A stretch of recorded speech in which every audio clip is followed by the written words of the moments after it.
جو سرکار سڑک جاب کو لے کر ایکشن بنا رہی ہے کہ ایل جی صاحب انٹرفیئر کر رہے ہیں، وہ یہ بڑے معاملے کیسے حل کریں گے؟ سنیے ایک منٹ بات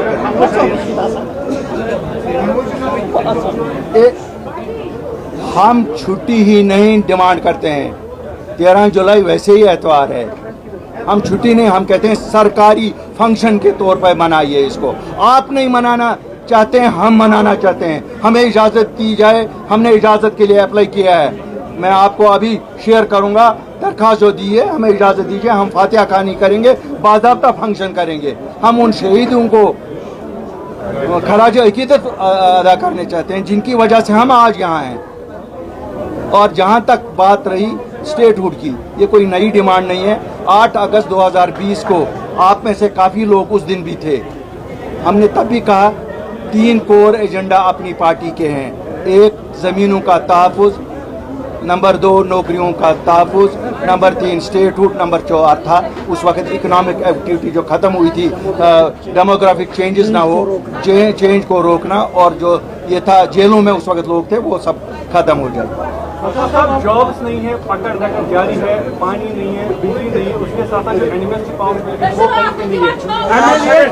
الطاف صاحب ایم ایل اے عوام سے معافی مانگ رہے ہیں کہ ہم کام نہیں کر پا رہے، ایل جی صاحب انٹرفیئر کر رہے ہیں. کہیں آپ کو لگتا ہے آئین جموں کشمیر میں یا آئین ہند میں الیکشن جیتنے کے بعد معافی متبادل ہے کام کا؟ معافی متبادل ہے کام کا؟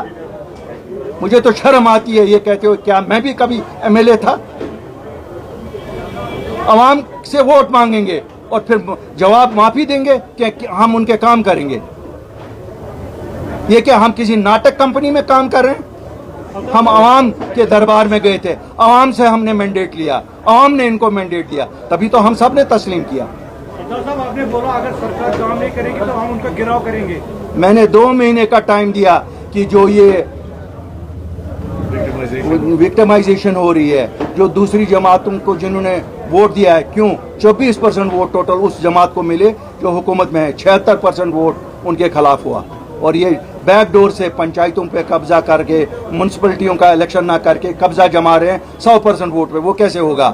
یہ شہری سری نگر میں ایک گلی بنا کے 8 گلیوں کو چھوڑ رہے ہیں. ہم نے کہا اگر یہ جو امتیازی طور پہ ٹرانسفر ہو رہی ہیں، ڈیولپمنٹل ورکس میں امتیازی طور پہ کام کیا جا رہا ہے، اگر یہ بند نہیں ہوا ہم احتجاج پہلے گھیراؤ سے شروع کریں گے لوگ، اس کے بعد دوسرا پروگرام دے دیں گے.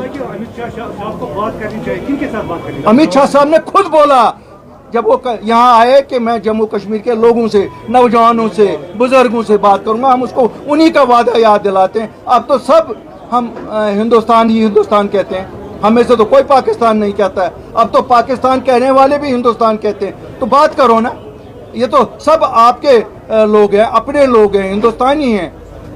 تو بات کرنے میں کیا ہے؟ اگر آپ لداخ کے لوگوں سے بات کر سکتے ہو، اگر آپ میزورم میں بات کر سکتے ہو، اگر آپ نارتھ ایسٹ میں بات کر سکتے ہو، تو جموں کشمیر جس کی ایک تواریخ ہے ان کے ساتھ کیوں نہیں؟ آپ نے بھی بولا پنچایت الیکشن ہونے چاہیے. بالکل ہونے چاہیے، میونسپل الیکشن ہونے چاہیے. یہ میری بہنیں آپ دیکھتے نہیں ہیں، کہہ رہی ہیں رات چھاپے پڑے. کس چیز کے چھاپے پڑ رہے ہیں؟ کس لیے؟ کس چیز کے؟ یہاں یہ کس چیز کے چھاپے پڑ رہے ہیں؟ یہاں کون ہے؟ یہاں ہم سب ہندوستانی ہیں. یہاں کن کو ڈھونڈنے کے لیے چھاپے پڑ رہے ہیں؟ کو کافی تنگ کیا جاتا ہے. میں تو مانتا ہوں، میری تقریر کی بیس ہی تو یہی ہے. ہم کیوں 6 مہینے کے بعد نکلے؟ ہم اگر آپ دیکھ رہے ہیں ہر ضلع میں جا کے یہی تو کہتے ہیں کہ لوگوں کے ساتھ جو برتاؤ ہو رہا ہے یہ برداشت نہیں ہوگا. ہمارے ساتھ جو ہوگا ہمیں کوئی پرواہ نہیں ہے اس کی، لیکن لوگوں کے ساتھ جو برتاؤ ہو رہا ہے، نوجوانوں کی پکڑ دکڑ ہے. آپ کو نہیں لگتا یہاں شہری سری نگر میں ایک کمرے میں 3 خاندان رہتے ہیں؟ دادا جی بھی رہتے ہیں، پتا جی بھی رہتے ہیں، بچے بھی رہتے ہیں، تینوں کے بچے. اور ایک بچے کی شادی ہوئی ہے، 3 ان کے بچے پالتا ہے. کب تک؟ کوئی پلان ہی نہیں. دیکھو ہمیں اس سے کوئی مطلب نہیں ہے کوئی الائنس بنتی ہے یا نہیں بنتی ہے. اگر لوگوں کا کچھ کریں گے اللہ ان کا بھلا کرے گا. ہمیں کیا اسے لینا دینا ہے؟ میں تو اپنی جماعت کے بارے میں کہوں گا، ہمارے نقوش پورے جموں کشمیر میں